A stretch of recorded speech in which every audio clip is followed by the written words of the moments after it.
In the meeting in 2 minutes, please grab a plate and take a seat. Thank you.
Good evening, everyone.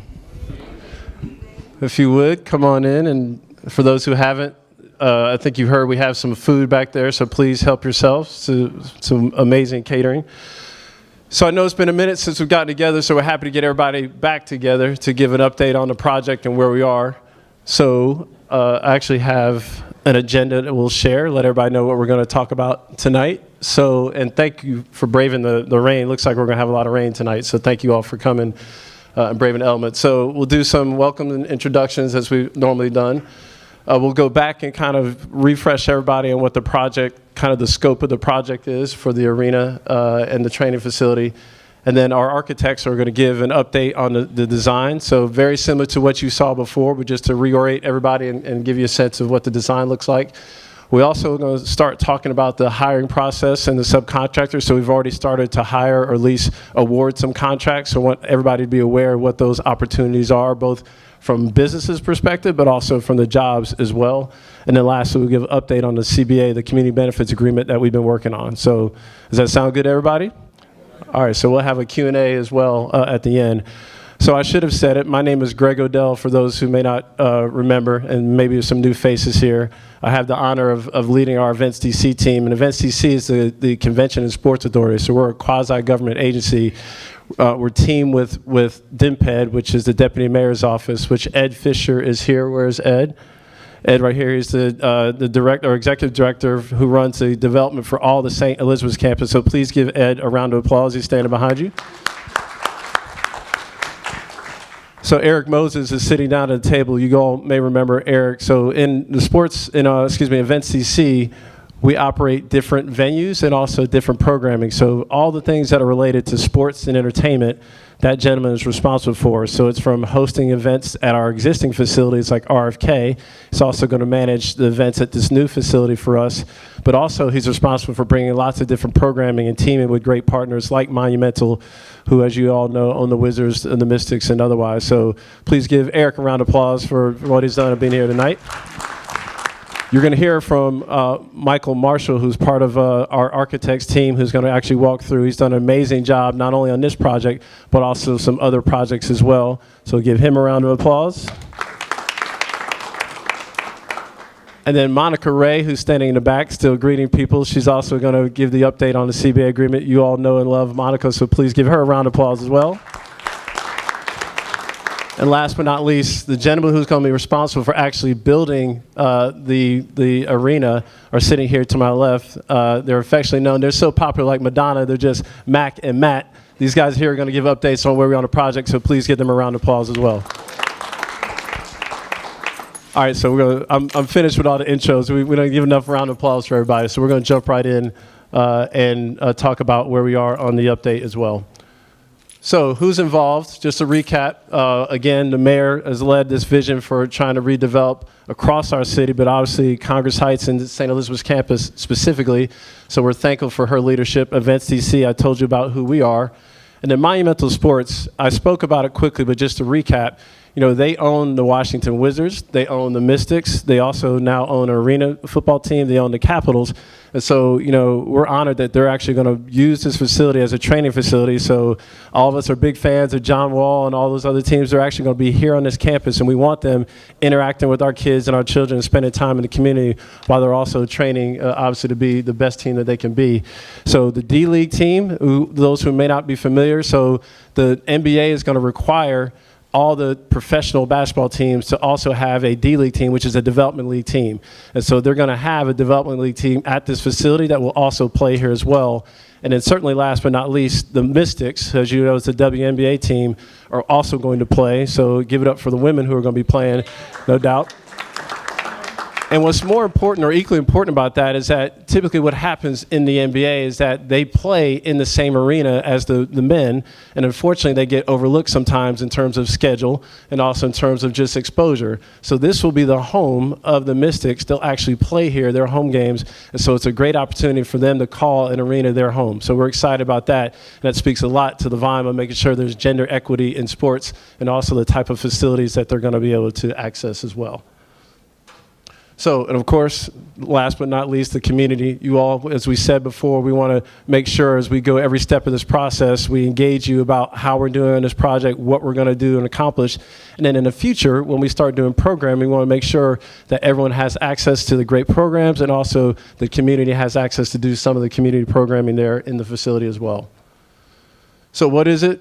Again, we talked about it's not only just an arena, but it's also going to be all these great different types of programming, from entertainment to athletics to cultural events. It'll be a great venue for concerts, a very good medium-sized venue that will have lots of great talent that you may see nationally or internationally. You know, thanks to No Pressure, to that man right there, we're going to be bringing those types of talent to this facility as well, that will be here right on this campus as well. And then certainly I talked about it being the game facility, but also the practice facility as well, for those professional teams. You all know this campus better than me. This obviously gives you a sense of where the project is located. Michael is going to go in a little more detail. Actually, at this time, I'll hand off to him to speak about where we are on the design process. Michael? Not that bad.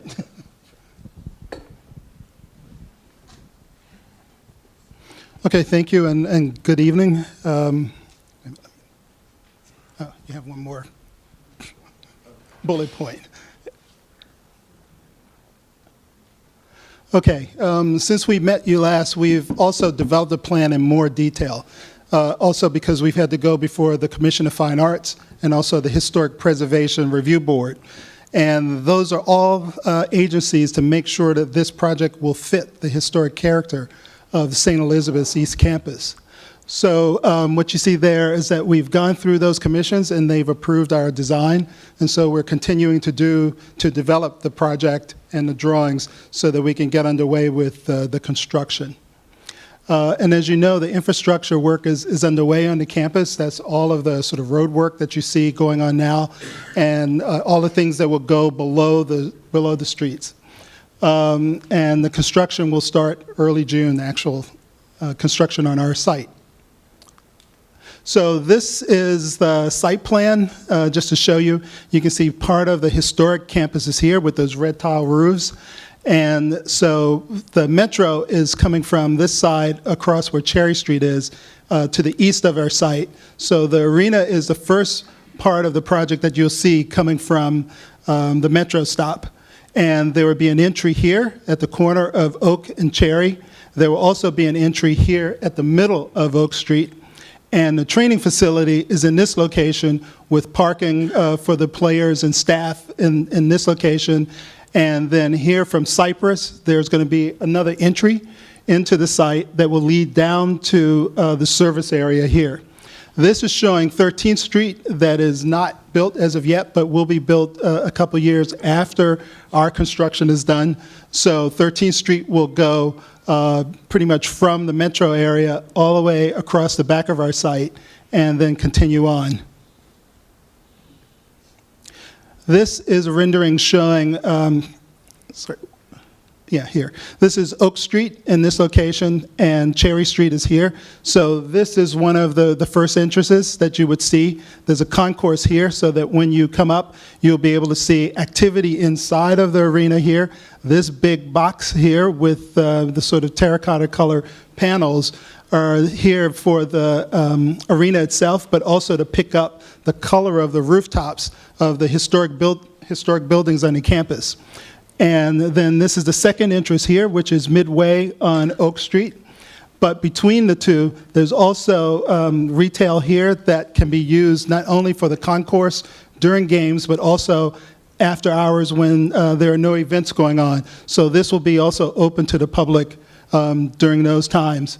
And you continue down Oak Street, and then this is where the actual training facility is and offices for the Wizards and the Mystics in this portion. This is a view at nighttime to show, again, when you come up, you'll be able to see how active it is and how inviting it is when you come from the eastern side of the site. And again, you can see the lobby is in this location, the concourse is here, and then the arena in the background. Oak Street continues down, again, with the possibility of having tables outside of the retail area here along Oak Street. And this is zoomed in to that, again, to show the character of where the cafe would be and the streetscape that you would see here.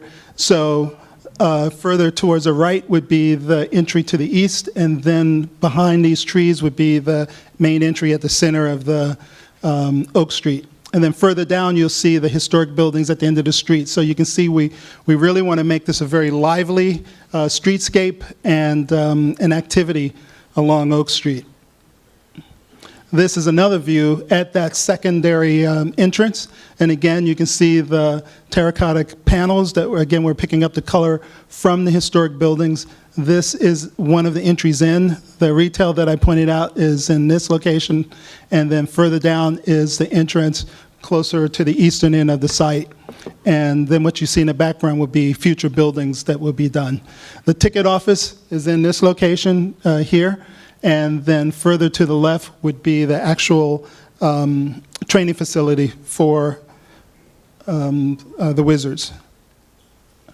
So this is an overview showing the back of the site, and I'm calling it the back, although it fronts onto other buildings that will be built along 13th Street. So this is the future 13th Street, and as I pointed out, this will be the parking for the players and staff. This is the training facility here. They will have an entry in this location. There's a ramp and driveway down to get to the service yard in this location. And so the courts for the training facility is in this location. Then this is the actual arena in this position here further to the east. So again, I want to point out how we're picking up the coloration of the historic buildings because we really want to have some tie-in and relationship to the historic campus. And that's where we are. We, again, got all the approvals from the historic groups and the Commission of Fine Arts, and we're moving forward to get underway with the construction. Thank you, Michael. Yeah, please give him a round of applause. So next, as I mentioned to you, the gentlemen who are, or the companies that are responsible for actually building it are Smoot Gilbane. And so they're going to talk a little bit about where we are right now in the project. So we're just getting started. So we haven't started building anything. What you see out there right now is just the infrastructure work that the Deputy Mayor's office under Ed Fisher's leadership is getting done. But eventually we're going to start building the vertical construction, the building itself. And these guys are going to be ones responsible for it. But they want to talk about where we are in terms of the project, but also in jobs and opportunities for businesses. Thank you, Greg. Good evening, everyone. First of all, what an honor to be here, honestly. We are very excited and we are looking forward to the building that is going to be built within the next 300 some days, working days, not calendar days. Again, I'm Mac Naimi, a project exec with a Smoot Gilbane team. This is one team and we have one goal: to complete the project on time and on budget in a quality manner. Matt? My name is Matt Villa. I'm a project executive with Smoot Gilbane, and Mac and I are counterparts here for the project. What Matt is saying is our partnership is continuing throughout the day. Our first meeting was 6:30 a.m. this morning, and 12 hours later we are still partners. Again, thank you for giving us the opportunity to be part of the team here. So pretty much our pre-construction activities, we have had series of outreach such as this previously, and we have tried our best to communicate with the community and a small business contractor and put together a series of deadline and communicate and make sure that everyone is aware of the timeline associated with the bidding. You want to add anything to that, Matt? I think really right now Mac's covered it, but I think the important thing is we're still bidding the process, and there's still opportunities for subcontractors. Nothing's really been awarded yet, so as we move forward in the process and we make awards, we'll definitely share that information with everyone so to allow for opportunities. Okay. Just let me go one back. So right now we are on target to reach our 50% CBE participation. Okay, and we are trying to even exceed that. That's at least our goal for right now. At this junction, we have received around 100 bids for different packages. And still we are finalizing, and there will be opportunities for the bidders and in particular Ward 8 team to get to network and pretty much be able to have the opportunity to participate in this magnificent project. Did we cover everything here? Okay.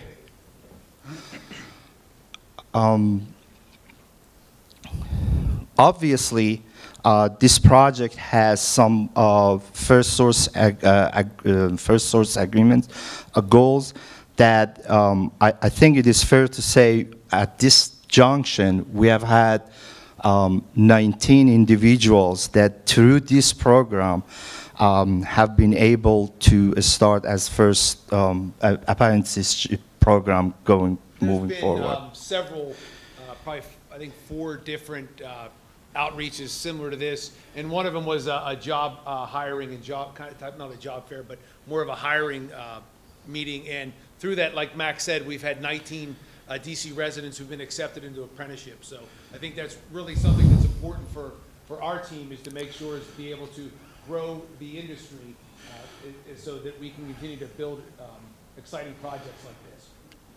Okay. And here's the list of the different meetings that were had.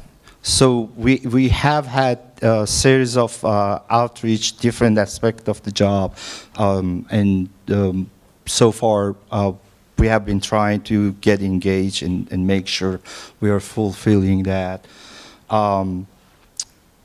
Obviously, including the outreach that we are at. I'm sorry. And then One thing is, there is going to be another recruitment for apprenticeships. We're kind of waiting, that'll be towards more the end of the summer, once we start to finalize and bring subcontractors on board, so those subcontractors can meet people and get them into the apprenticeship programs. This is exciting. Okay, now this is what we do for a living. Schedule. The best news of the week for us in particular is the fact that our trailers are going to be set up this week at the job site. And we will be up and running sometimes no later than mid-June with respect to the actual mobilization of the job site. There are going to be some limited parkings only for construction with respect to the team that is going to be building the project. One thing with that is, with the project being so close to the metro station and public transportation, that's something that we stress with the subcontractors, is for their workers to take the metro, so we don't have to worry about having parking issues or problems within the neighborhood. Okay, so this is our overall site utilization plan, and I think I can point to this. So trailers are going to be here, as I said, this week, and it's going to be setting up here. And for right now, we are trying to have the deliveries, which, by the way, our first deliveries perhaps is going to be in second week of June, and are going to come to Martin Luther King and coming this way and get to the site. Other than that, if there are any other questions at the end, we can. Thank you, Mac. So I want to stress a couple points just to recap. In the summer, they're going to announce another recruitment opportunity. So we'll make sure through all our outreach that everybody is aware of when that recruitment is going to be. But I will, emphasize enough, these guys are here. So to the extent that there are local businesses or you want to find out more, make sure you share your contact information. I'm sure they'll be happy to get it. And so then when that recruitment process comes, that they'll have your information or contact information. So that's why we're here, to make sure we connect everybody, connect people. So want to make sure you see faces you connect with. There are only 2 representatives. You've heard from other people from Smoot-Gilbane. They have a large team. We want to make sure that they have the resources that we can actually connect with people and make sure we're telling everybody about these opportunities. So the next slide, or set of slides, as it relates to our CBA agreement, our community benefits agreement. So Monica Ray is going to give us an overview of where we are. I want to recap 2 things, though, or a couple things that you all should remember. We started this process a long time where we actually asked the community to form some committees and some co-chairs so that they would actually run and drive this process. And so Monica's helped facilitate it, but it's a process in terms of identifying what those items were that the community came up with. The other thing I will stress is that if you all recall, for those who came to the meeting before, there's actually 2 different opportunities that we want to have some investment in the community. So the first one was a CBA agreement, which Events DC has been leading that effort, and we're going to make some investment on the project. Now, investment will come in the form of dollars. When we are operating this facility, we're going to set aside some dollars that we actually will invest every year in the community. So it's not, tens of millions of dollars, just to be clear, but we're putting money aside that every year for as long as we're operating this facility, we're going to make investment. The second bucket that I told you about before, and I'll remind you, is that Monumental Sports, who's also our partners, this also has a community investment fund. And that community investment fund will also be spent towards the community over the first 19 years that they're going to be involved in this project. So now that we've finished, or we're finalizing that CBA agreement that I just spoke of, the next round will be to engage Monumental Sports about their investment. So just to be clear, there's 2 different opportunities that we're going to pursue to make sure that there's investment in the community. So with that, I'll turn over to Monica to give us an update on CBA. Good evening. As Greg said, I'm Monica Ray. For those of you who don't know, I serve as the president of the Congress Heights Community Association, and I also run the local CDC here. But for the last year, I've had the pleasure of supporting the people who are on this front row. who've served as chairs and committee leads for the CBA process. And I'd like to take just a minute to recognize the chairs who are here. Ms. Cora Masters-Berry, who chaired the Youth Involvement Committee, Ms. Mary Cuthbert, who was one of the 2 affected ANC chairs, Wendell Kwan, who served as a small business representative, Ms. Sandra Seegers, I said SS, who served as our community preservation lead, and Mr. Guilford Bobo, who served as the senior interest lead for the event. Yep, give it to them. They worked really, really hard. As you'll see, we invited 25 community organizations to this process. All 23 sent, or 23 of the 25, sent a representative and an alternate. The 2 groups who chose not to be involved were groups that were government entities. So the Congress Heights Senior Wellness Center chose not to represent, and at the time, our previous school board member did not participate. So those are the 2 that did not. All the others sent somebody. I think there are a few of them. Ms. Price from UPO was in the room. I'm sorry? Ms. Fleming from Fairlawn is here. There's a few of you who are in the room who were involved in that process along the way. You'll find that there was over 18 meetings held over the last year. There were over 3,000 residents engaged in the process. We did visits to rec centers and schools to make sure that youth involvement made sure it happened. And there were 4 rounds of negotiations before coming to final terms on what the agreement included. But it's been a really long, very detailed, very open process. I don't know that we've had any questions. We've presented this process about 6 times in this room. And every time I talk, I say, are there really no questions? I've been surprised by how few questions we've had. But we've finally gotten to the end of this process, so we're really happy. Ms. Dale, I'm talking. So we're happy that we finally come to the end of this road. Are there questions for me? I'm sorry. Are we doing questions now or should we reach the end? I'm sorry. I should probably clarify that. There's another slide. I'm sorry. Oh, great. I have details. Perfect. Thank you, guys. Some highlights from the agreement.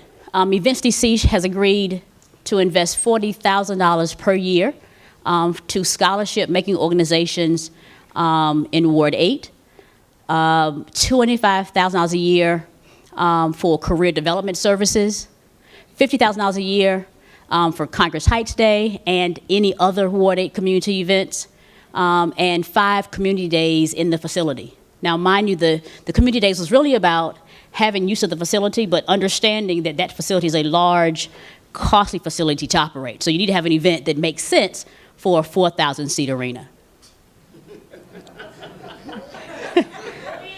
I think it's important to set expectations, right? If it's your birthday party, this is probably not the ideal scenario. So there we go. That completes me. Are there questions? I think there was one. There's 2 now. I saw a young lady moving. Oh.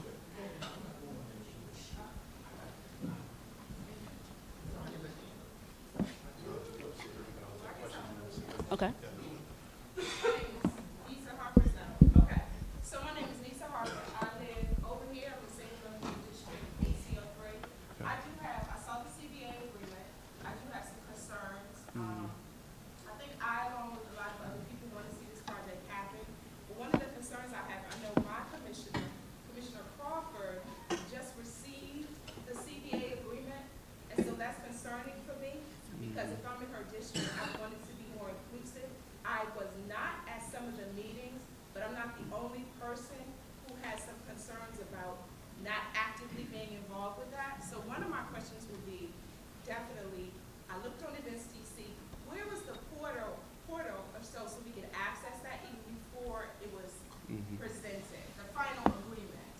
Sure.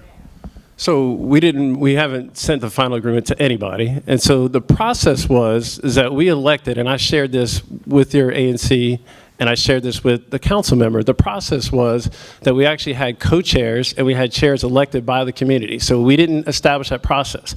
I did meet with the ANC and the council member early on, and I shared with her even the wish list that the committee had first started. So she has been aware of this process and even some of the elements with it. I met with her probably several months ago.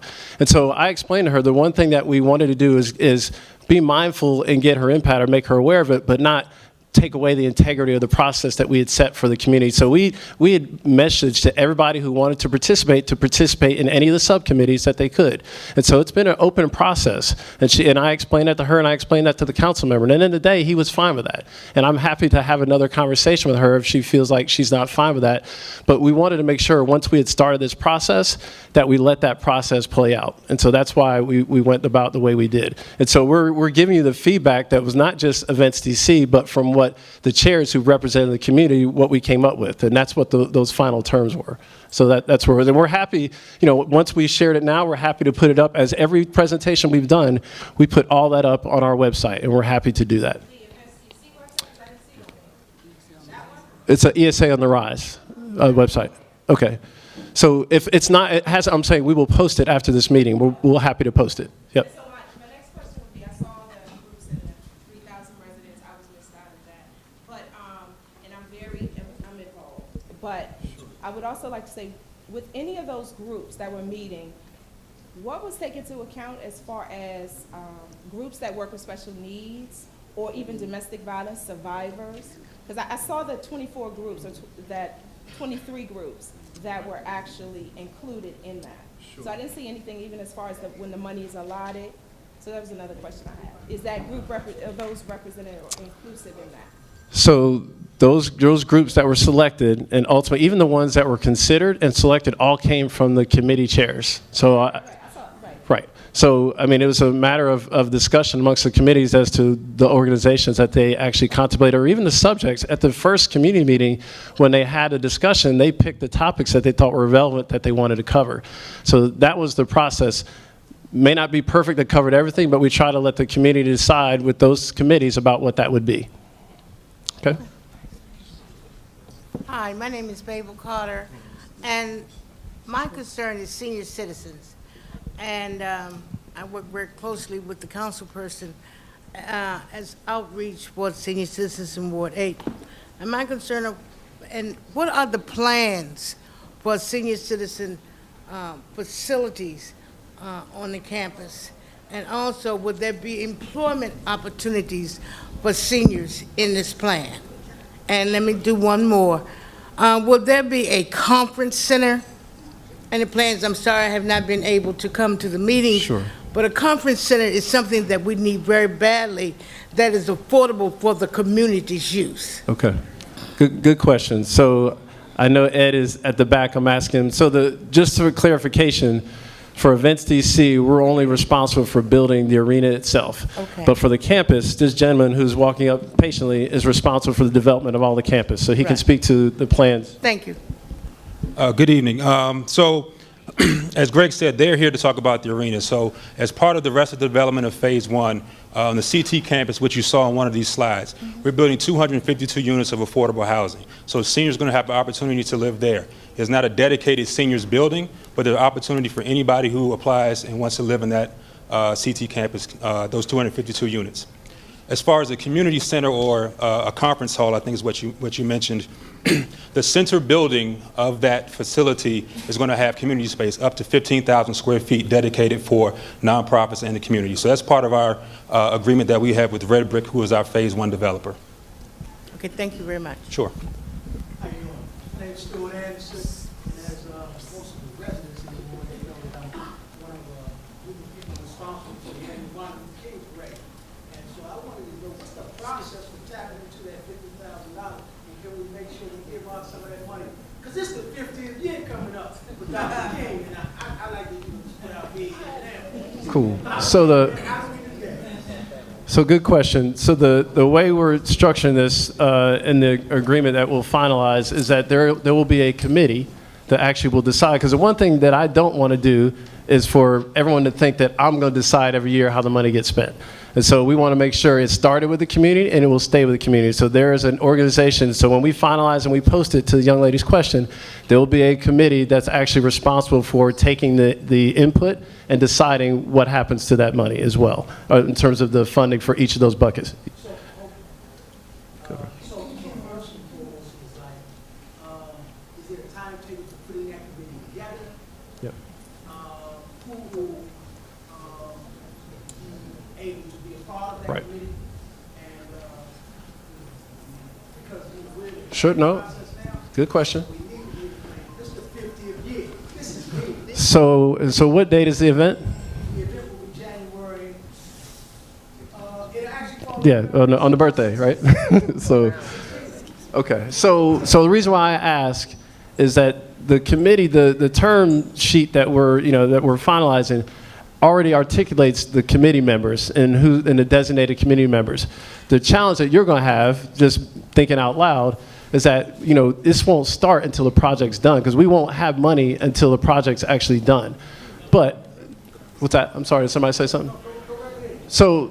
But obviously something like that, we're interested in supporting it. I will say right now, we can't support everything. So as it relates to us being in the community, we're happy to talk about it, but I'm not making a commitment or promises, but I would love to hear more about it. Okay?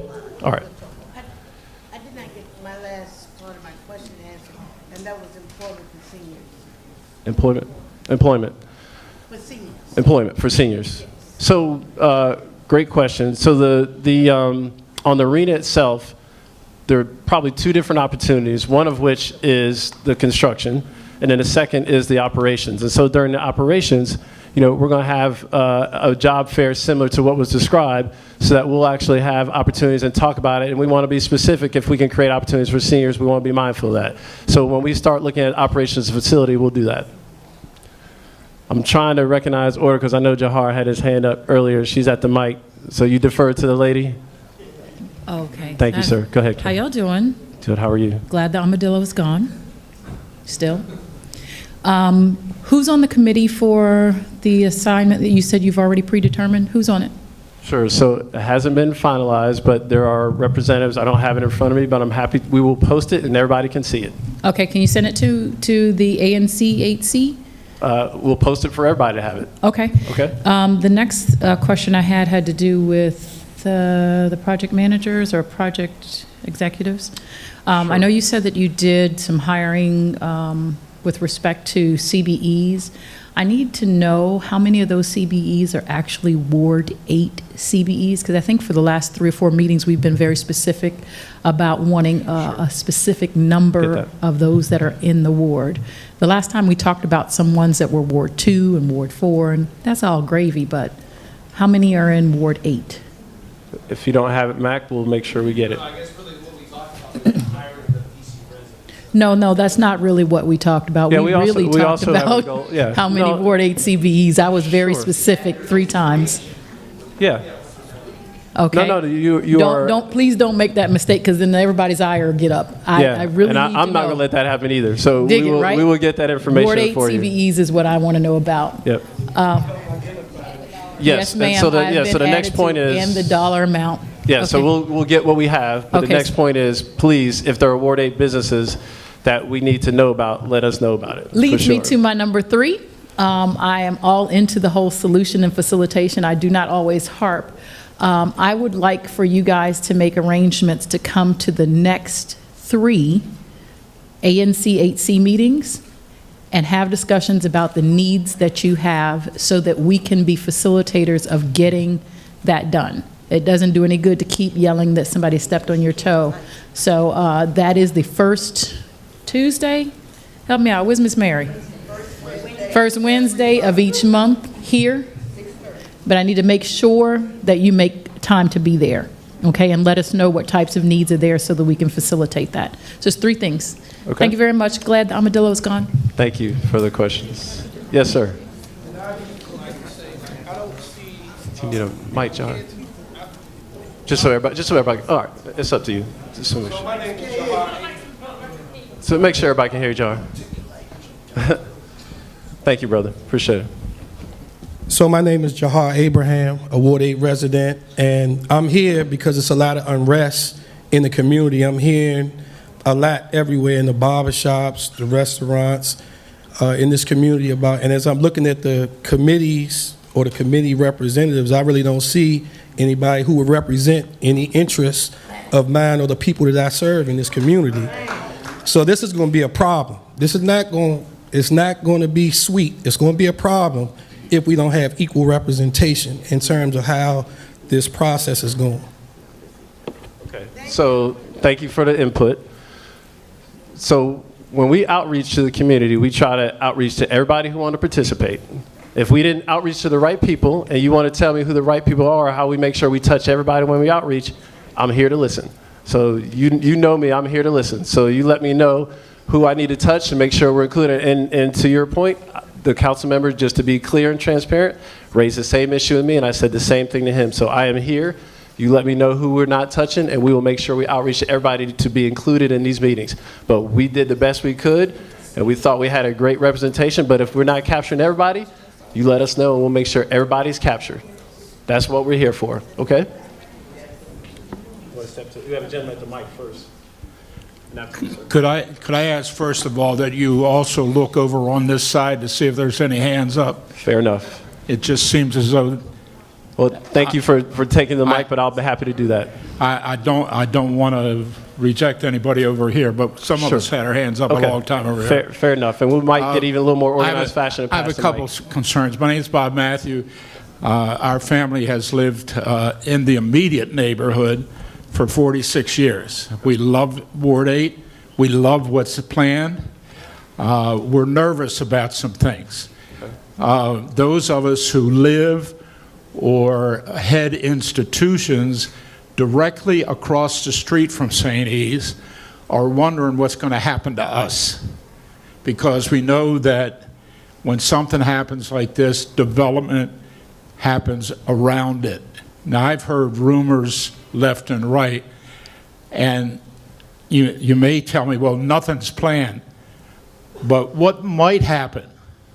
I mean, our church meets in a apartment building. We own the apartment building at 1217 Alabama Avenue, which is a half a block from the metro, directly across from St. E's. What's going to happen? So the first thing I would say and clarify, we're only responsible for the parcel of building the arena.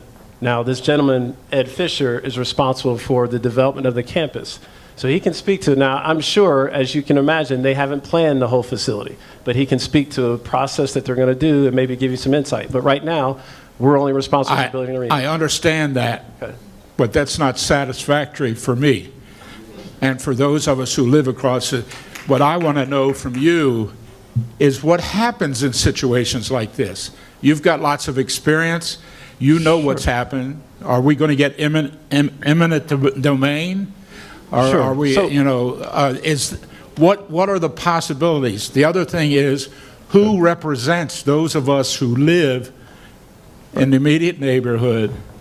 You know, I'm willing to work with a committee, but who represents those of us who are living practically on St. Elizabeth? Sure. So first, your question, in fairness to me, for me to speculate all the options that may happen, I can't do that. I mean, let's be fair. I don't know what's going to happen. If you want me to cite other projects, there have been great success stories and there have been other stories that haven't been successful.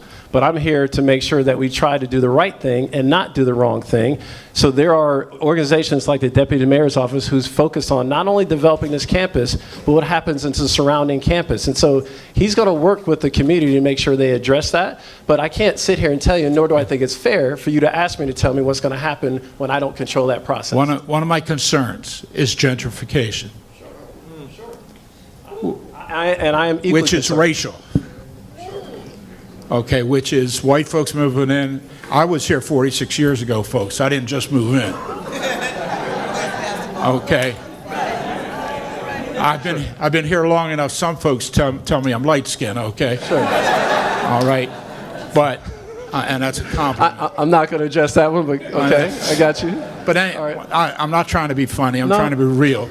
Okay, and what happens, it's like one of the proposals for what they wanted to do around the Metro stop was build some really nice places. And what I envisioned happen was a bunch of white millennials living there, never being involved in the neighborhood, getting on Metro, going to their job, coming back, living there, living in the neighborhood.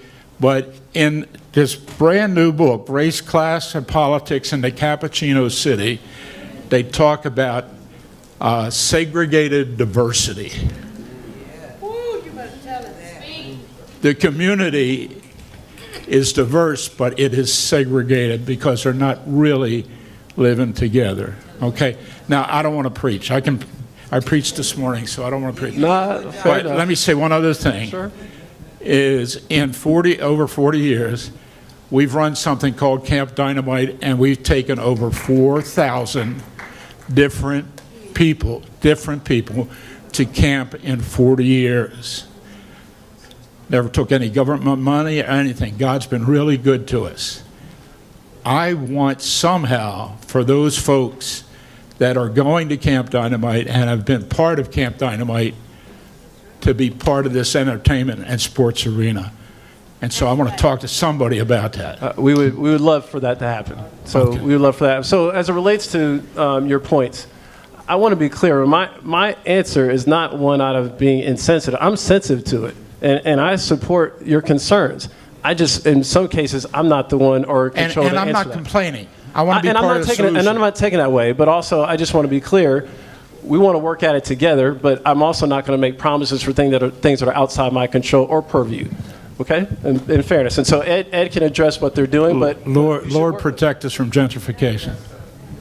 Sir, to your point, we're doing a lot of things from the Deputy Mayor's Office. We have a St. Elizabeth East Advisory Board, and a lot of the members of that board are here in this room, and they help to advise us on what we're going to do on the campus and how it impacts the surrounding neighborhoods. So we're very cognizant of the issues that you've raised. One of the things that we're doing, as I mentioned, with those 252 units, 80% of those are going to be affordable. 80% of those units will be affordable at various income levels. The other 20% will be at a market rate. We're also building some townhomes here. 30% of those will be affordable, 15 of which will be a live-work situation where you're going to have opportunity for people to live here, have a storefront on the ground floor. And what's live upstairs. affordable? Ooh, good question, baby. So What's affordable? we have units that are up to 80% of AMI. Okay. Okay, so I can break down the numbers. It's too much to go into the numbers right now, but affordable for a family of four, I think it's like income capped at like 60,000 or something. So for a family of four, that's an affordable unit, relatively speaking. So I think we're definitely being very cognizant of that, and we're trying to take into account the sensibilities of the Okay. incomes and of the people in this community. I need to get your card before I leave because I want to be part of the solution. Sure. I'm going to be honest with you and blunt with you, but I learned a long time ago you can't criticize unless you're part of the solution. Absolutely. June 13th, right across the hall is our next advisory board meeting. I'll be sure to give you my contact information. thank you, Ed. Yes, sir. I'll come back to you, brother. This is right here. My question is really a simple one. It's probably more operational. At present, just up Alabama Avenue, I think it's DC Water already has a project, a lot of dump trucks traveling. I'm assuming that we're going to have some other heavy equipment up and down. We have buses. The street's already congested. Are you making any kind of allowances to kind of manage the traffic egress? So with the current infrastructure project, right now we only have two entrances to the campus. We are working over the course of the rest of this year where we're going to have more entrances to the campus. So what that means is that the trucks won't be coming down Alabama Avenue. Some will be coming down Malcolm X. Some will be coming from MLK. We have a traffic study which is underway by DDOT on Alabama Avenue. DDOT's not here today, but they are performing a traffic study to figure out how to ease the congestion. Another thing that is somewhat related to that is our parking plan. On April 29th, we had a meeting in this room to discuss the parking plan for the campus. There's been a lot of concern about all of the cars that are going to come in for the events at the ESA. We have a parking plan, and I can present it to anybody who'd like to see it. It'll be up on our website soon that details what our plans are for surface parking and on-street parking throughout this campus so that the overflow does not come out into your neighborhood. So there, again, there's a DDOT parking study underway for Alabama Avenue, and we are always working with the contractors, especially the Gilbane folks right now. They can't park in your neighborhood. They've all signed an agreement that they won't park in your neighborhood, and we're going to work to make sure that they aren't congesting traffic as much as we can. So pardon my interruption, but you do know that DDOT is announcing the traffic study information at the. There was no communication in that. Right now, right? Like y'all got 3 meetings going on at the board. I believe that meeting might have been canceled. Nope. I emailed you about that. No, it hasn't. Okay, well, I would say this. I was not aware of it, but I'll certainly follow up with DDOT and find out what their findings were. There's a gentleman at the mic. Yes, sir. All right, how's everybody doing? My name is Anthony Morris. I'm a Ward 8 resident. Since you didn't want to answer the guy's point, since you didn't want to go into the details with the AMI, let me tell y'all what the AMI is. The AMI is the annual median income of this city. That's $109,000 a year. And affordable to them is $1,500 for a one-bedroom studio. So when you say affordable, are you saying for the entire city, or you talking about for Ward 8? It's based on the AMI that you referenced, yes. So based on $100,000 a year, affordable is $1,500 for a studio bedroom. I don't have the breakdown of what the rent. No, I'm telling you the breakdown. That's the breakdown. I'm telling you that the rents have not been set on those units right now. But what has been set is the income limits that are set for those units. So the limit would be, if we do the math, and I've done the math for you, basically you're going to have 93 affordable units out of 250. Is that correct? If that's 80%, if that's the 80%, yes. Okay, I don't know what I'm not that quick on math. I think that's a little low, but that's not 80%. What I'm explaining is that 93 affordable units, okay? No, it's 30%. Wait a minute. Sir, Hold on, no. I have the papers right here, brother. 80% of 252 units will be affordable. That's 200, exactly, brother. That's 200. Okay, right. So that's affordable, meaning that $1,500 for one bedroom is affordable for these Ward 8 residents. Again, the rents have not been set. But you said it's affordable. That's affordable. That according to what you have in this paper here, which is the phase 1 fiscal year budget for this project. Well, let me tell you one thing. I don't know what you're looking at right now. I have a breakdown. I can give it to you. Okay, I'll take a look at it. I have a information pack. I'll be happy to share with anybody who wants to see it about the affordability breakdown. I don't want to get too far off track right now. This meeting is about. No, this is a question I had. Okay, I'm just saying I'll be happy to come talk to you. Okay. No problem at all. But all right. This meeting is about the ESA. I don't want to get into the affordable housing part, because that's not what we're here to talk about tonight. I'll be happy to talk with you though, brother. Okay, no problem. My second question is basically on one of your developers, Red Brick. Yeah. They have a real big part of gentrification in DC. And from their track record, if they're coming here, this is the next place. So my question is, what are we doing to make sure that everybody is included, to Brother Jahar's response as well? What are we doing to make sure everybody, including Ward 8 businesses, Ward 8 residents, community members, everybody, what are we doing to make sure that everybody is included, everybody is notified, and then we have an open line of communication? Thank you. Sure, no problem. Well, as I said, we have our advisory board meetings 4 times a year. We've had other community meetings throughout this whole process. The construction on the new residential portion of the campus isn't going to start until early 2018. So from now until then, we'll be having these meetings. We'll be having conversations with Red Brick. They also will have a community benefits agreement that's in place. I'd be happy to share any information with you or anybody in here that has questions about it. I'll give you my card, my phone number, email before I leave. We are joined by our ANC, Sharice Crawford. First, give her a round of applause, and then we'll take her questions. Yes, ma'am. Thank you, Greg. I was kind of silent as I've been done, as that behavior's been done many times in this process. My name is Sharice Crawford. I am a Ward 8 resident. I am a Congress Heights native. And before any title, I'm a concerned citizen. And I am, too, the ANC commissioner whose direct single-member district that this project is being developed in. And I have not been satisfied with the process as it has gone. I've been in office since January. You and I have met directly, and my one concern for you was to be engaged in the process from January up until now. And I got an email about this meeting that said that this was the meeting where the final community benefits agreement was going to be discussed. And so I had never seen a draft of the community benefits agreement, which I had asked you that we should make sure that this draft was going to be inclusive, okay? And I received the draft about 4:30 yesterday evening. I had a little bit of time to go over it. And there are signatures that we don't know how they became signatures of a community benefits agreement that don't have necessarily a title or position. And where I noticed that my name, myself, as being the person that's directly impacted, I was not granted signature authority, nor was I granted the opportunity to be a part of planning the date for this meeting to happen, which is directly impacted in my district, where I could inform and engage the people who live here. So we have a lot of work to do, and my challenge now is the credibility, is that I am excited about growth, I'm excited about opportunities, but now I question the credibility to say that what you all say that you're going to do is what's going to be done. And I really would like to restore the integrity in that matter. I would like to restore the integrity so that when I'm brought to a mic that I'm not silenced and told that someone else is coming to speak, and representatives that are in my district have voted for me to speak in their behalf. Okay, so those are some of my concerns.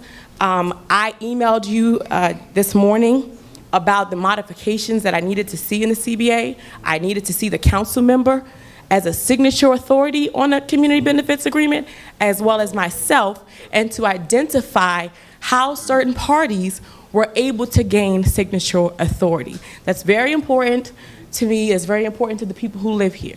And so I want to address those concerns publicly, and I want to know directly what we're doing to address them.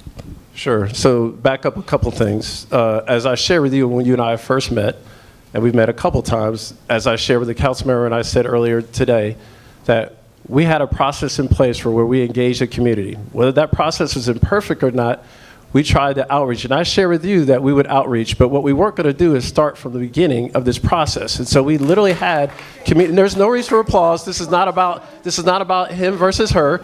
This is not about him versus her. You're right. This is not about him versus her. We said we're going to have a process. And we said to not start the process, but to be inclusive at the table. Right. See, what my constituents need is a seat at the table. Right. And that's a part of the problem where we're being sit into the corner as if our voices are not, our voices don't matter. So we need a seat at the table when negotiations are being made with community benefits agreement. We need a seat at the table and as I when said, we're moving to the final stages of documents. And as I said to you, we've had these community meetings, and they've been going on for a while. And we've had these committee structure where people could participate. So regardless of who the council member is or who our ANC rep is, we've had these open meetings where everybody could come participate. It didn't have to go through one person or the other. And so that process had been starting, and those committees had been formed. And when I sat with you— How many meetings have you had since we met, Greg, several. with your committee? We've had several, and I actually sat with you. And how many have you invited me to with your committee, Greg? None. Because Zero. You know why? Because I didn't— You've met with the committee since we've met. Can I answer your question? And you haven't invited me to one of them. But let me answer your question. I didn't attend any of the community meetings either, because the community— No, I'm not talking about community meetings. I'm talking about the closed door meetings that happen with those that have a seat at the table, Greg. Because those are the meetings that matter. Because those folks were actually the ones that were heads of those committees. Okay. And I shared with you— And I said, Greg, I want to be invited to those meetings. I want to be at the table of those meetings so that I wouldn't be standing here in front of the public and having a conversation expressing my dissatisfaction. And what I say, I did not say that you were going to be invited. I said that process has already started, and I even shared the wish list with you. I even shared the list of you of what the wish list was of the items that were going to be on that agreement. Despite the fact that we had started that process, and I've had the same conversation with a council member, and he actually understood. And I shared that I was going to have this conversation with you as well. So that process has started, and I told you You when were we going to have it with me process— before or after the documents were signed? I beg your pardon? Were we going to have the conversation before or after the documents were signed? Which conversation are you referring to? You and I have had these conversations. That's my point. So I said we had an existing process and we were going to finish that, and I was true to that. But going forward, if we're not doing the proper outreach, I told you we will do that. But we had already started that process, and I even shared to you the wish list during that process. I'll look for in writing, yeah, absolutely. I'll look for in writing the signature authorities, how they obtain signature authority in the documents, and I'll also look for an updated version to include the council member as well as the S&D that's impacted directly. I am happy, And that's all I and have. just to be clear, I spoke to the council member directly as to what he wanted to do on that subject as well. Yes, sir. And the council member, I talk to him every day. He's never agreed with or said that what's been going on is fine. And when you hear this level of unrest, to me, your position should be to let's get it together. And I don't hear that. Sure. And what I've stated, I have just as much right, much as blood, sweat, and tears as anybody who you said that's on these committees. Sure. And we're not represented. And we're not going nowhere. Sure, but fair. So I will. Stood up to let. I'm with Sharice. I'm with Sharice Crawford. So. And I'm just saying, and we're not being represented. And so whatever happened, just like if you pay me to do the outreach, right, and I specifically outreach to the people who agree with me and who I get along with, that's not real outreach. But the outreach wasn't limited to that. We had flyers. We've reached out to everyone to come participate. We have. Bruh, you've never. Now you know that I'm over here. You know I work over here. You know I do everything in this community. I see you. You've never invited me. But I wasn't the one inviting people. We sent out. Let me talk. First of all, the ANC commissioner, who I support, represents this commission. So if she's here, I'm here. And because I've watched her be looked off and mistreated and abused by these same people who you say are the committee heads or committee chairs that's making the decisions. Sure. So I'm stepping up, and I'm going to step up. So. Fair enough. And it's going to turn up. And I asked you to. I said, as I said when you first raised the issue, if we're not properly or we're not reaching out to everybody, all I want is inclusivity for everybody. I've said that, and I'm committed to that. I'm committed to that. O'Dell. You know that. But if we start a process, and I said we start a process, we were going to finish the process because we outreached to as many people as we could. We didn't go through one group or the other. We didn't. Hey, Mr. Odell. I got a question. How y'all doing? I got a question. But we went Hello? Ho. Hello? One person at a time. One person at a time. One person at a time. Hello. Yes, Karen. All right. How y'all doing? I think, hey, ho. Sorry, he's Hello. next. I'm sorry, we had an order. Yeah, we had an order. I'm sorry. That's okay. I just Right. needed it All to right, my be question is not for what we were him. doing. All right. Well, He's next. I apologize. We'll get some order. Good name, here. Mr. Fisher. So my question is, what businesses and what companies are already committed to the campuses that are going to, what businesses and companies are already committed to the campuses that are going to hire young people 18 to 33 that's going to pay us $60,000 a year to let stay in the ward? Because it's not that many jobs in Ward 8 that pay us $60,000 a year right now. So what type of economy is you going to develop for young people so that we can have a job that me or him can make $50,000, $60,000 a year? okay. And I think a lot of people wouldn't complain if we had the jobs that paid us this money about the AMI wouldn't be a problem if we was making 60, 70,000. We wouldn't be complaining about affordable housing if we made the money. So the real problem is, where's the good jobs at? So let me say a few things about that. The jobs that are available right now are construction jobs.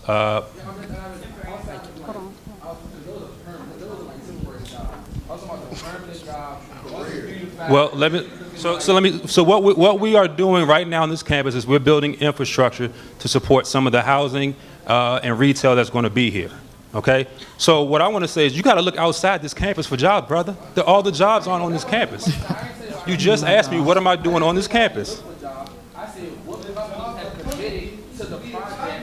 Right. I got you. Let me answer. I get your question, brother. I get your question, brother. Let me try to answer. So, well, I'm in charge of this. Right. I'm just going to give one example for this project and what we're trying to do. So your point is well taken. So as I mentioned, there's two opportunities for jobs, we think, on this project. One is construction, which I heard what your point was. So the second thing we're going to try to do is actually do a jobs training program for the jobs that will be in this arena. So that will be from event management to even on the food and beverage side and any other thing we can do. Now, to your point, and that's not going to be, thousands of jobs, but it'll be a couple hundred jobs. So we're going to start at least with this project, and as they develop the campus, hopefully they'll create the same opportunities and use that model for other projects that they have. Well, he can talk about what they're going to do on the campus. Yeah. They're not coming. So in regards to the office building right now, we don't have a tenant for the office building yet, so I can't tell you what job is going to be there. Okay. Another thing that you'll see that was in the mayor's budget was an infrastructure academy to be placed at St. Elizabeth's. That's going to be an academy that's going to train young people how to get these jobs that they're going to be on this campus as we continue to build up over the next 10 to 15 years. We're going to have the housing. We're going to have what's at Events DC. So there's going to be opportunities. We have Ward 8 businesses that are doing part of the infrastructure. I've referred companies personally from people who live in DC who are Ward 8 residents. I've referred them personally. I'd be happy to talk with you when this is over, and I will give you my number. We can figure out how you or your friends who are looking for jobs, we can figure out a way to get them working on this campus.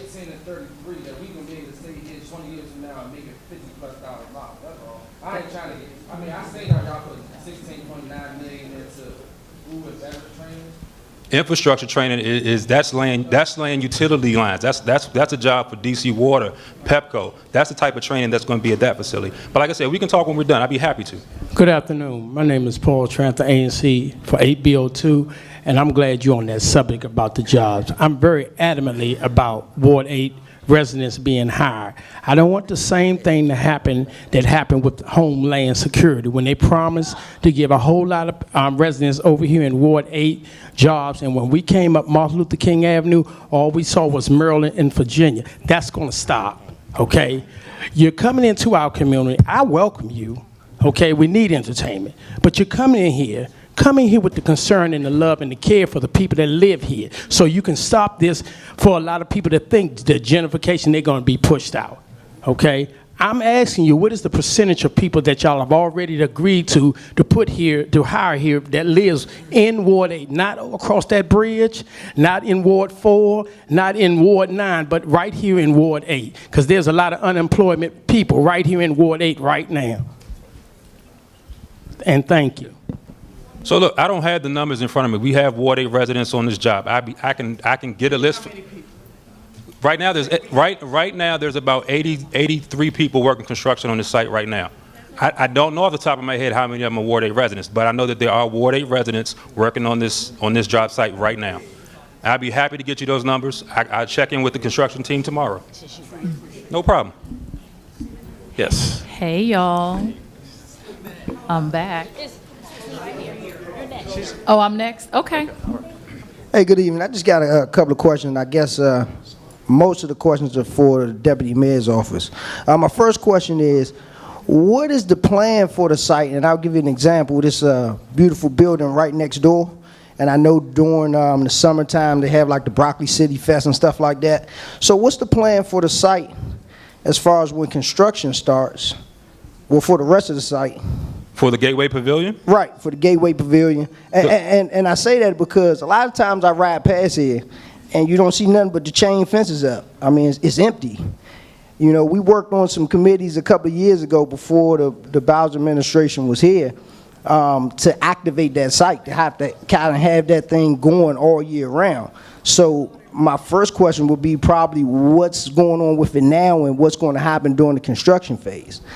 Sure. So we've been working with our partners at Events DC for programming the space this summer. As you can imagine, it's a little bit more difficult to do it in the wintertime because it's cold outside. Now, the construction fence is up right now for safety reasons. This street right here is going to be redone pretty soon, so that gate has to be up for safety measures. I mean, Eric, if he wants, he can speak to some of the scheduling that they have going on this summer, but you're going to see a lot of activity there during the summer. The construction presents a challenge because it's a safety issue. So I think what you'll see is that as we move through the end of next year, when these new roads and streets are done, and once the entertainment and sports arena is up, you'll see more activation because we'll be able to link the two sites as a destination. So those are the things that we're working on. Right now, the fence is up for safety measures. But like you said, there's Broccoli Fest, Trill Grill's coming up on June 1st. Yeah, but see, that's my thing, though. What about next year, when the construction is already started and you guys are in the heat of the construction? So you're basically telling me while the construction going on, the whole site is going to be closed, basically, right? So we're doing most of the construction on the southern portion of the campus. So from the metro station to Cypress Street right here. Okay. That's the end of the construction right now. Okay. And we are anticipating that'll be done by next summer. All right. My second question was parking. I haven't really been involved in this phase of the process as far as the building and the planning, but I didn't see any kind of parking garage for when we have these super events for these 40, how many, 20,000, some seat, 40,000? 4,200. Yeah, 4,200. So what's up with the parking? So on April 29th, we had a parking meeting right in here where I presented our master plan. Okay. I'll be happy to share it with you. It lays out where our parking lots are going to be on this campus. Cool. As part of our short-term plan. Okay. As part of our long-term plan is when you'll start to see some parking garages on the campus. But what we have planned will meet all of the needs of the ESA where there shouldn't be any spillover into the community. But I'll be happy to share it. We did it on April 29th right here in this room. Cool. Last question. I was looking at this. Was that CBA? Were those 4 lines? Was that the whole CBA? Was that it? That 4 lines? That was it? That was a summary of the big ticket items. Yeah. There's okay. It was a summary. Okay. Yeah. I didn't actually see any benefits for businesses around here. I haven't heard anybody really talk about businesses that are right here directly in the neighborhood. When you bring a stadium in something, you bring all of these high-end products. Right. That you miss out on the people who've already been here building the infrastructure for the people to come to the. So I really missed that part. Just wondered if you could kind of talk about that.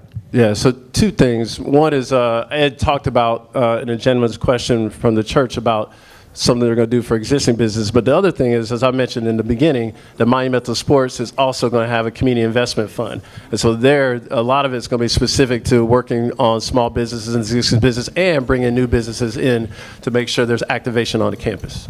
All right? Okay. Okay. Hi, y'all again. All right. I got up because of 3 things.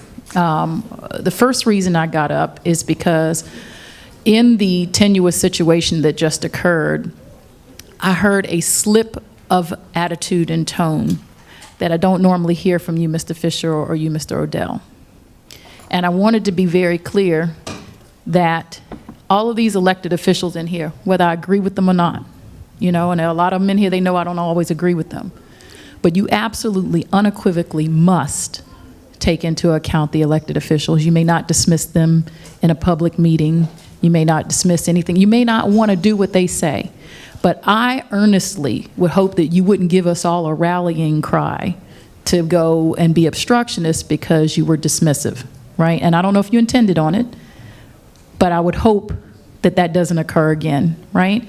So when Commissioner Crawford says that she wants to know how she can become a part of the community benefits agreement, that we all know has been probably in effect for maybe 2 or more years, right?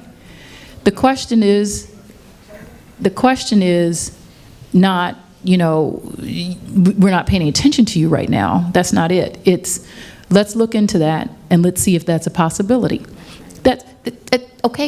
Okay, but my concern as an elected official, as this elected official, that one, and everybody know I don't get along with Paul, but he had something good to say.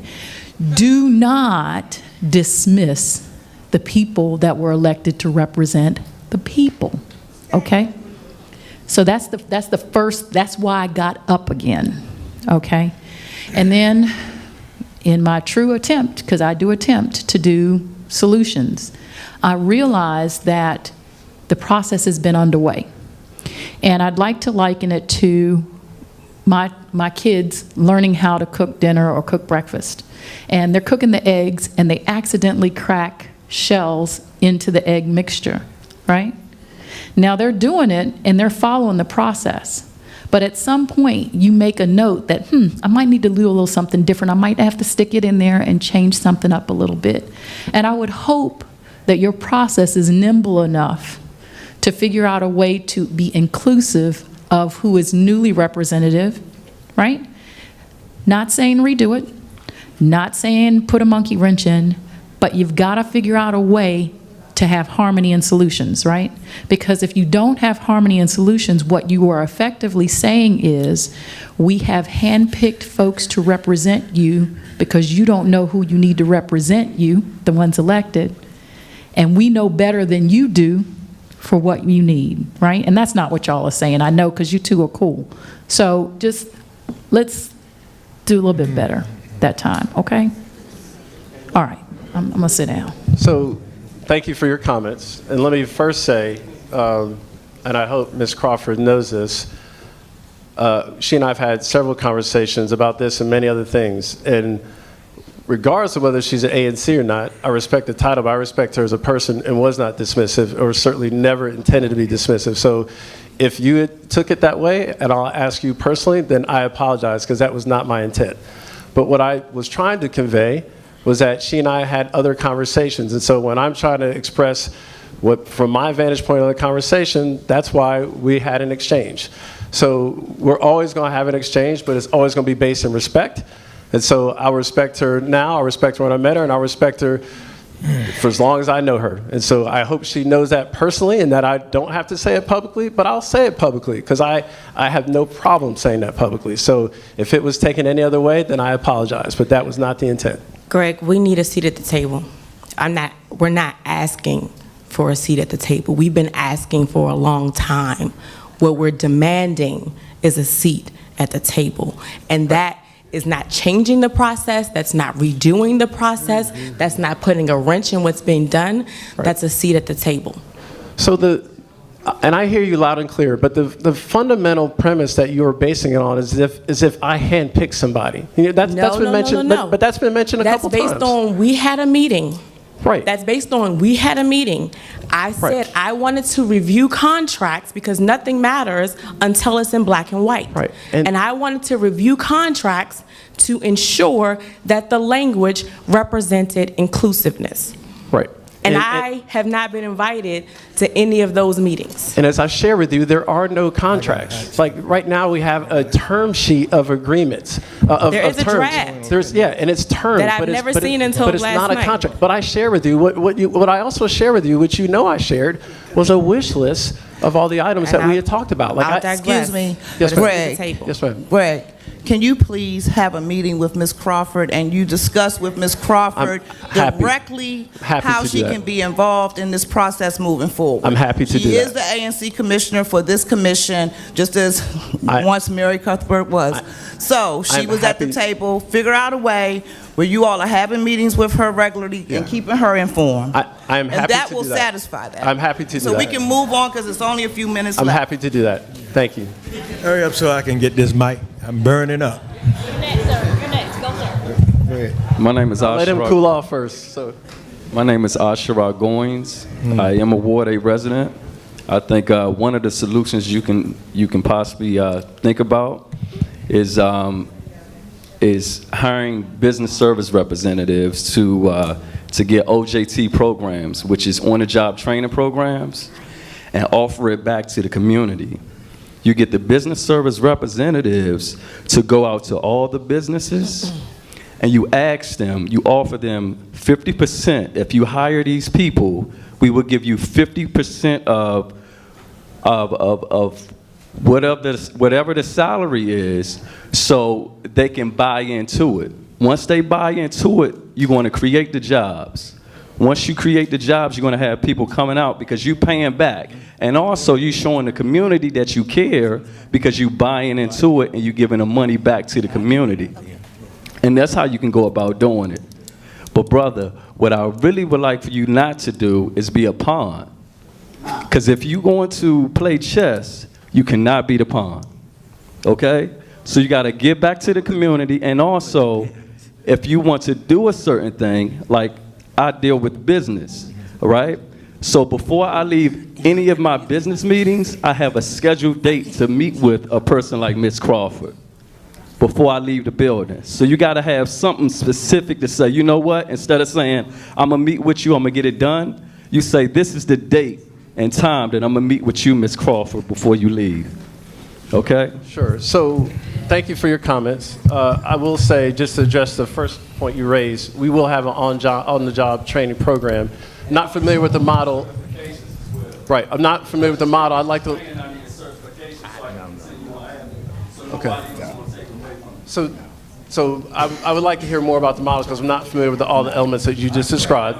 So, but we've had a couple of jobs training programs that we've done before, and I'm happy to share with you so we can have some dialogue about it. Okay. I've been trying to speak for a while. I'm happy to. She and I have met before, and we'll meet again. Happy to. Sure. Yes, sir. Before I start running off at the mouth, no puns intended. And what I have to comment on is the ABCs of community engagement. This project impacts on the lives of every resident of Ward 8, not just one single member district. And as it pertains to the residents that elect their single member district ANC representatives, it is incumbent upon the Office of Planning to inform each and every ANC commission and single member district representative of any future development plans that impact upon the lives of their constituents, of which each single member district represents 2,000 residents. And so if you don't have a community forum to engage input from the residents that live in these single member districts, then you have violated the rules of community engagement. Okay, now my next comment is that this development project has to have a network that can sustain it. Not so much as the sports and entertainment arena, but the commercial district that's coming, the housing development that's coming, and it has to have a mechanism to sustain it. Investors are not going to invest unless they have a plan to sustain their developments. Now, housing is based on workforce housing, not low income. We're playing games when we say affordable. Affordable to who? Those who can afford to sustain the price tag. Now, all I want to say is adjacent to St. Elizabeth is a shelter. All right? What's going to happen to that shelter when the development project is complete here at St. E? Now, just one last statement. Will this development project remain gated as it is now? 10-4. Got you. Great points, great questions. To your first point, you made a comment about the office, the zoning office. Right now, the zoning office is taking comments from residents, from businesses, from anybody on the comprehensive plan. They've extended their deadline to June 30th. So if you have comments about Congress Heights, Anacostia, anything in Ward 8, anything in the District of Columbia, now is the time to reach out to the Office of Zoning to submit your comments for the comprehensive plan. Okay, that's one interjection. Office of Planning. The Office of Planning is supposed to circulate those projections to the ANC commissions. I'll let the ANC commissioners speak to whether or not they've been notified. I just wanted to put that out there for you if you have comments to the Office of Planning. I'm a former ANC commissioner for 7 years, from the early 70s. Okay. They changed the process. What is the new process?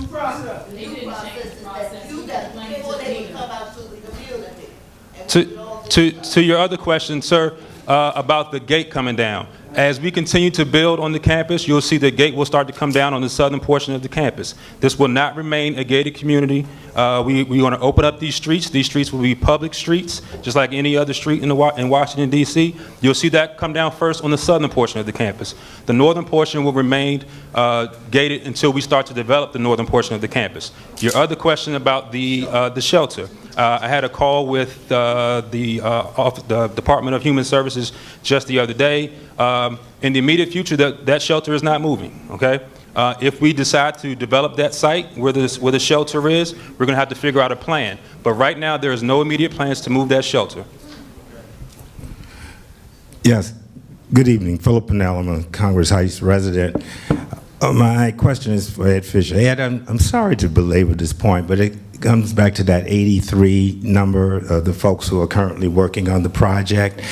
And I think that in all fairness, you should have anticipated that that question would be asked as to what was the definitive number of Ward 8 residents working on it so far. After all, you're from Ward 7, and those of us in 7 and 8 are somewhat kindred geopolitical spirits, So I would hope that we can get a weekly figure on the website as to the breakdown of the workers by, if this is legal, by ward, by gender, and by race.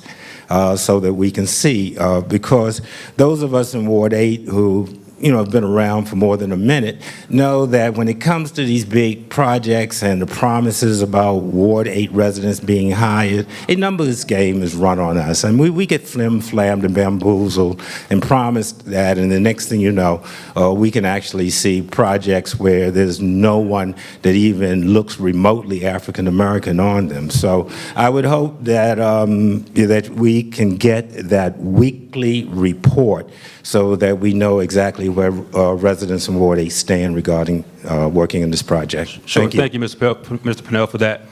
Let me say this. My apologies for not having that number. I wasn't even supposed to be sitting up here.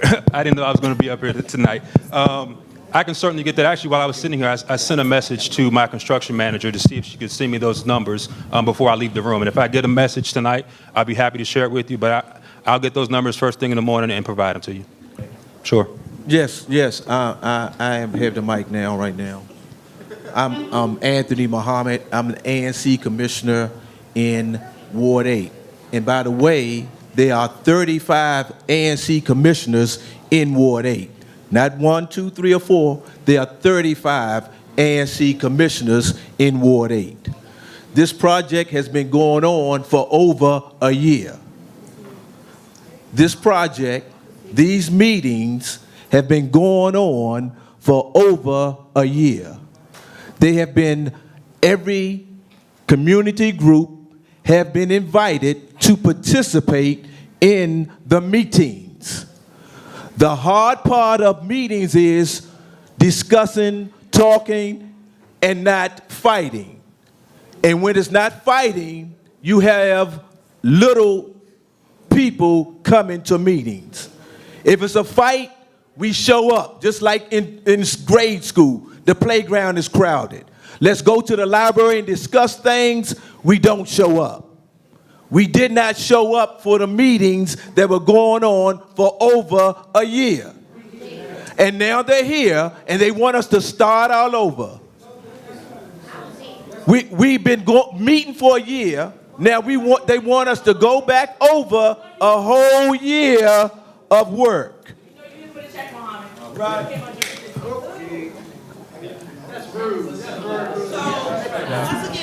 If you think I'm getting a check, everybody else must be crying for a check too if they want us to start over. Mr. Muhammad, thank you. Hey, can everybody. I get a witness? Hey, let's settle down.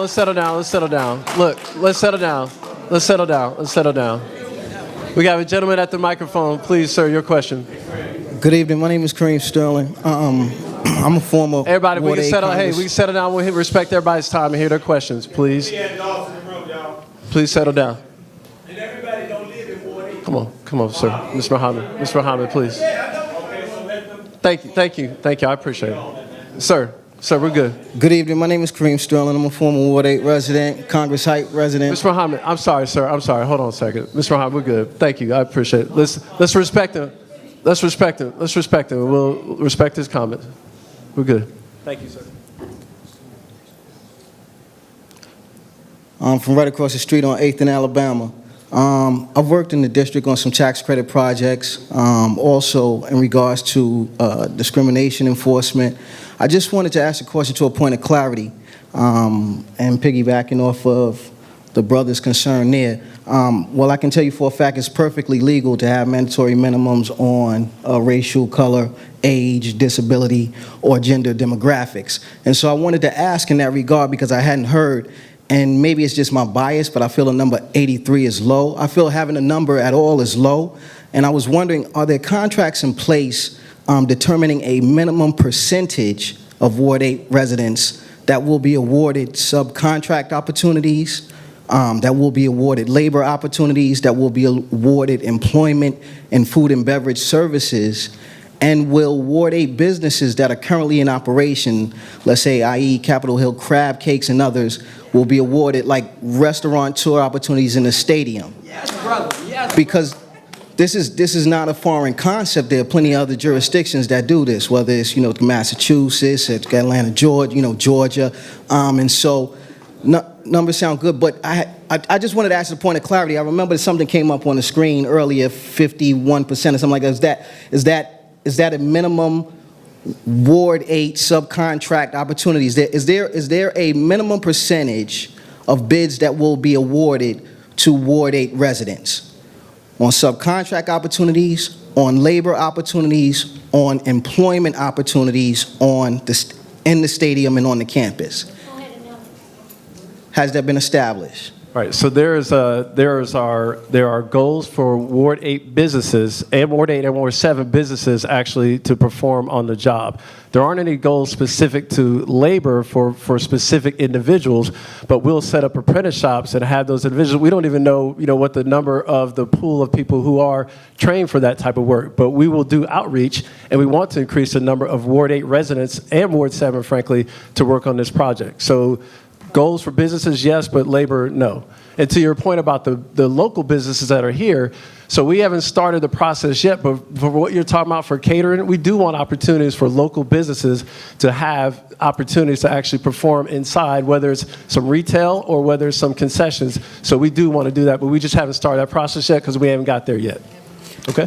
Are you open to establishing a minimum percentage? Is that something that... For which part? Across the board on different opportunities on the project. So I think we could happily try to set a target. The problem is we don't know what the universe is out there. Like, I don't know how many businesses, I don't know how many actual individuals are trained for specific labor categories or not. So that's part of the issue. Like, you can set a goal, and if you don't have the capacity there, because you also have to train it. So what, to your point, particularly on operations, we want to make sure we get people trained. And trust me, we will try to hire as many people as we can, but we got to make sure they're trained for it. And we got to get to what that operations and what that looks like. And just to be real on this project, like the operations, is going to be a couple hundred people. So we want that opportunity, but for just this project alone, we're not going to be able to hire thousands of people because the building's just not that big. And so we'll try our best, but just realize what the expectation is for the size of this building, because it's not that big of a building. It's only 4,200 square feet or 4,200 seats of an arena. It's not the ballpark or it's not Verizon Center. It's just not that same type of project. But we'll work with you, bro. I'm happy to sit down and show you the process or the programs that we're going to establish, because we want to try to hire as many as we can. And really quick, so the 83 number is the number of people that are working on infrastructure right now. But I want to also highlight, and Ms. Darnetta Ties is here, we just kicked off a program called the Ward 8 Works Pilot Program. That's going to take young people, adults, whoever who is interested in some of these jobs. We're going to start training them now for the jobs that will be ready 6 months from now, 12 months from now, 18 months from now. We're going to be developing this campus for a long time. And Ms. Darnetta, raise your hand, Darnetta. Darnetta has kicked off our Ward 8 Works Project Program. We did it on April 8th, right here in this room. How many people did we have, Darnetta? 110 Ward 8 residents registered and signed up to work on this campus. So we're going to continue working with them and all of our CBOs in this community to make sure that these residents get jobs on this campus, whether it's at the entertainment sports arena, whether it's when we start building the housing, whether it's on infrastructure. Thank you for your question, brother. Appreciate it. There is a problem with getting in touch with people to come out to meetings, and sometimes we get in touch with them, they don't come. But the thing is to let them know. So how many of you found out about this meeting from a flyer?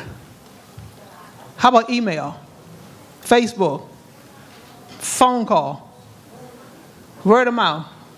Okay, so the sign-in sheet that you have, what do you do with it? So we publish it, but then we actually, when we collect every information, we set out broadcast to everybody. But I don't want to go down that path. No, we're going down there. Because what we want to do is make sure we get it right. That's what we want to do. Listen to me, please. I'm listening. Okay. So if everybody signed in, you will be getting an email from this point on, right? And for those who have just the address, I think we have a few stamps that we can send it. Like I got a flyer in my door as well as other things. So the thing is notifying people and then asking you all to come out. Because I had 10 young people who said they wanted to come to my committee. They ain't got there yet. I kept sending the information, come on out, it's this Saturday, this Tuesday, whatever. They never showed up. And thank God they're not in here complaining right now. Oh, not you, Paul, you was there. So thank you for that. But I will say again, we want to make sure we get it right. So we're going to stay here afterwards, and to the extent whether it's your contact information individually or whether you have a mechanism for ways to make sure we touch more people, we want to know about it. So that's what we're here for. We want to be inclusive. So let us know. My question is to Gilbane and Smoot. You were talking about the apprentice. My question is, a lot of times we have apprentice programs, and when the apprentice program ends, the guys can't find jobs. So how many jobs do you have for actual journeymen? What percentage, or can we expect employment for journeymen? Right now, 10 to 12% for journeymen. So at the peak of the job, we are talking about 350 people working on the site. And our game plan is to make sure throughout the project we communicate that with the community as what is the schedule, when the concrete work is going to start. For example, mid-July we will have our concrete work start. So every single meeting we have with any leader, we are telling them that this has to be your focus. First, try to hire 4 to 8 individuals. Thank you, Matt. Next question. Yes, sir. I just want to make a quick comment. I came to a couple of meetings on this project. I want to speak to both parties, residents and to you guys. Can we do a better job of coming up with solutions to help our residents with the issues they may have? Is there people that we can point out on your staff that helps them with the issues they have with this project? Because a lot of times they don't know who to identify or who to talk to about the business or the community. You know what I mean? Because a lot of people have issues, but they don't know who to speak to directly. So if you guys can come up with a list of individuals that they can speak to directly and that will be consistent with them so they can feel like they're involved. And to our residents, we got to show up more when we do get these emails, because speaking on from my office perspective, when we send out information about meetings, people say they don't get it and don't show up either. Or we got to do a better job of letting our neighbors know about these meetings as well. So a lot of times we come together, we do a lot of back and forth with one another instead of coming up with solutions. I just hope that we do a better job with that. That's all I wanted to say. Jimmy, I appreciate the comment, brother. Thank you for saying that. So, Brian Atkins, I think hopefully many of you know him, but from Events DC's perspective, Brian, if you wave your hand, Brian is our point of contact for this project. So he knows how to reach me or Eric or any of our team at any time, but he's here to take any time, any concerns that anybody has. And we want to make sure we hear him. We may not give you the answer we like, but we're going to respond. We hope to give you the answer we like, but we're going to be fair and we're going to work with everybody. But we're not, we want to be here. We want to make sure that we are ever present and that you can reach us. So your point is well taken, and we'll make sure that we want to get this right and create solutions. And we need to communicate to do that. So thank you for saying that. And I just want to ask that Ms. Darnetta Tyus stand up. She's our community outreach manager for DEMPED. And if James Parks can stand up, he is the project manager as well. So if you need anything from the deputy mayor's office, you can contact any of the three of us. Anybody who spoke very, very vividly about jobs and the needs, tragic would be you walk out of this building and you don't come over to the side and have a discussion with me, because at that point, I'm going to think the problem is not serious. Yes, ma'am. Yes. I have a limited voice problem right now, but I couldn't sit down any longer. We have a responsibility as people to make things right. We need to get our people qualified for the jobs. You know, there are jobs available, but if you're not qualified, you know, you're not going to get it. And so we as a people, we have lost, we've lost our way. These meetings they've been going on for a year, if not more. And it would be very, very few people that would come. We as a ward have to get together, the whole ward, not just, you know, certain sections for certain things. We have to help one another, and we have to build this ward, because it's not going to make it if we don't do it together. So that's one of my things, you know, let's get our youth together. Let's get them qualified. They can go apply for the job. If they don't get the job, then we can then take other steps from there. Thank you. Thank you for your comments. Other questions?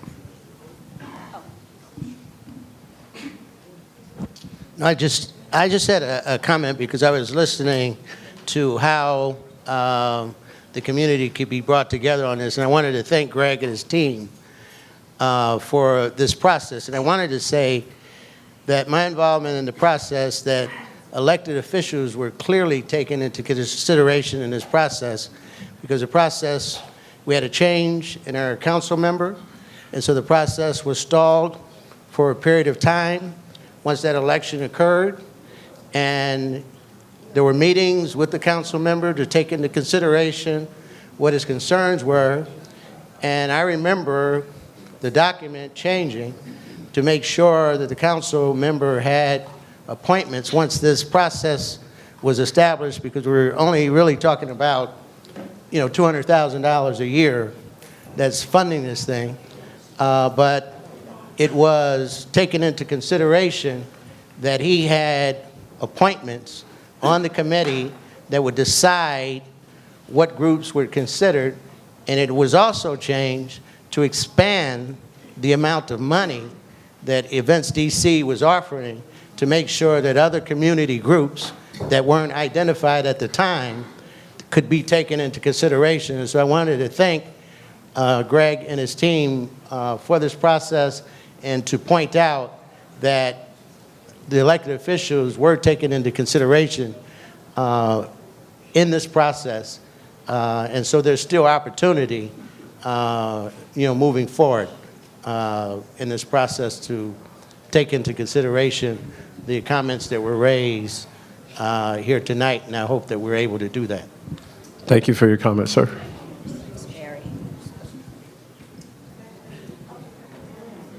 Good evening. Good evening. I got this light in my face.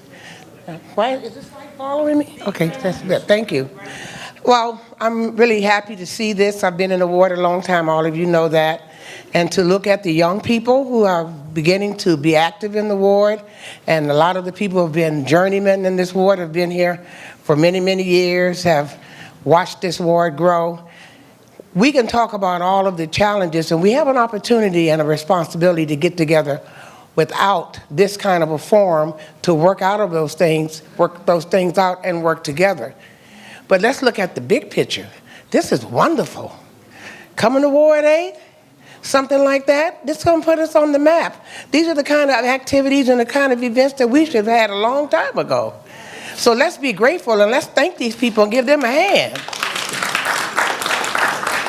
So all the rest of it, I don't want it to appear that we're not happy that it's coming, because I know we are.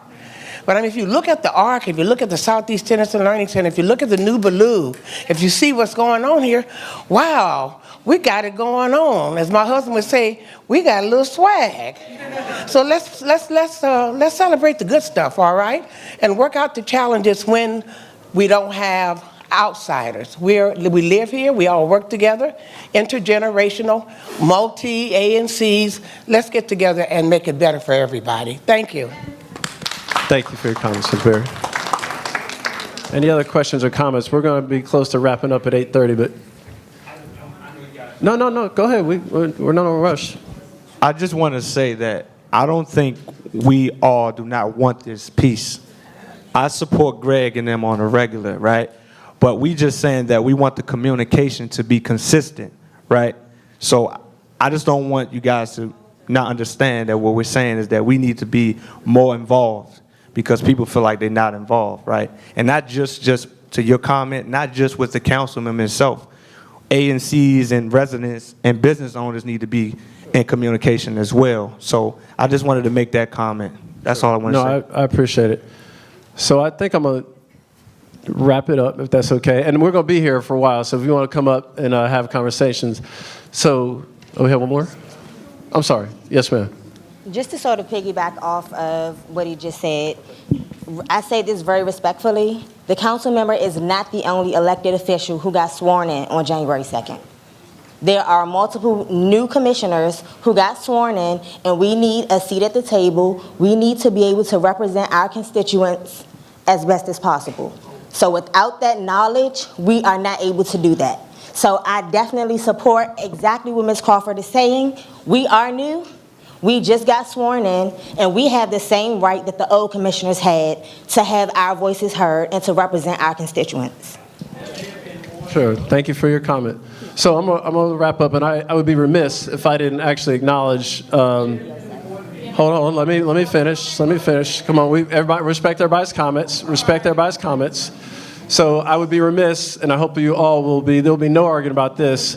I'm going to acknowledge our board member, who's now going to be back on our board, but as well respected across the city, not just in Ward 8. Please recognize Denise Rolock Barnes, who's here with us today. So thank you for being here.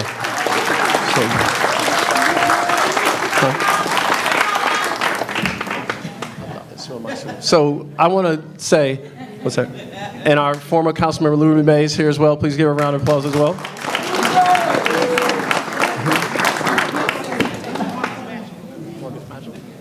Marcus Magid, our school board representative, is here as well. Sorry, please give it. I didn't see you, sir.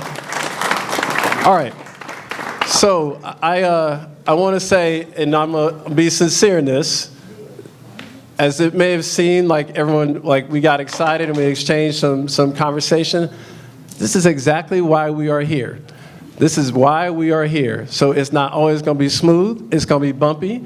You know, I don't take it personal. Eric and Ed, we don't take it personal. We need to hear the feedback. But we're also going to be fair with you about what we think and what we're trying to accomplish. And we're only going to do that if we're true and honest with each other. So as I said, I want the feedback. If there's something we're not doing right or you think we're not doing right, I may ask a few questions or I may give you my ideas, but I will hear and try to work with you on it. That is our commitment to get this right. And so, as Ms. Berry said, this is an amazing opportunity for all of us. For all of us. I don't live here in Ward 8. You know I don't live here in Ward 8. But I am just as prideful as anybody else about this project happening. I'm going to tell you that right now. I've worked on the convention center. I've worked on the baseball stadium. And nothing has been more passionate about getting this project done. I'm just telling you that right now, because for what it will mean in this community, didn't have that opportunity in the other projects. So I mean that. And so we're going to try to get it right. We may not always do the right thing, but we're going to try. And we're going to keep trying. So with that, I want to thank everybody for coming out tonight. Greg, hold on 1 second, please. Philip Pinnell has an announcement that unless you give him 2 seconds, he's going to pass out. Well, far be it for me to let him man pass out. So please give him that Thank mic. you. That won't be on my conscience if he passes out. There you. Thank you for being so kind and generous to a senior citizen, okay? The Anacostia Coordinating Council will have its annual meeting next Tuesday, May 30th, from 6 to 8:30 p.m. at Anacostia High School. This will be a community conversation with D.C. Public Schools Chancellor Antoine Wilson, and also it'll be a very special night for us because Arrington Dixon a native Anacostia, that will be his final meeting as the chairman of the Anacostia Coordinating Council, which he has held for 25 years. So I want you to come out and celebrate Arrington and thank him for his quarter-century of service as ACC chairman. And the food will be the same caterer as this evening, Imani Catering. Thank you. Really quickly, I just want to say thank you, Phil. Just another announcement. ANC 8C Commission meets on the first Wednesday of every month in this room. We also do something called Resources. My ACO3 does resources in the community every first Saturday, where we're out. We meet here and we go out into the community to bring resources. If you have an organization, a nonprofit, a business, we want to get your information, as well as we have a 4-Saturday series of free financial workshop courses already scheduled. Our co-pastor Pointer has allowed us to use her church. So if you're interested in a 4, you have to be willing to commit to all 4, but you're going to get a free workshop book that allows you to track your personal finances. So it's a workshop that allows you to do your personal finances, and it's a 4 course series. We have the dates for that, as well as if you want to participate in the community and resources in the community. Thank you. Again, I'm Commissioner Sharice Crawford. All right. Thank you, everybody. Have a good night.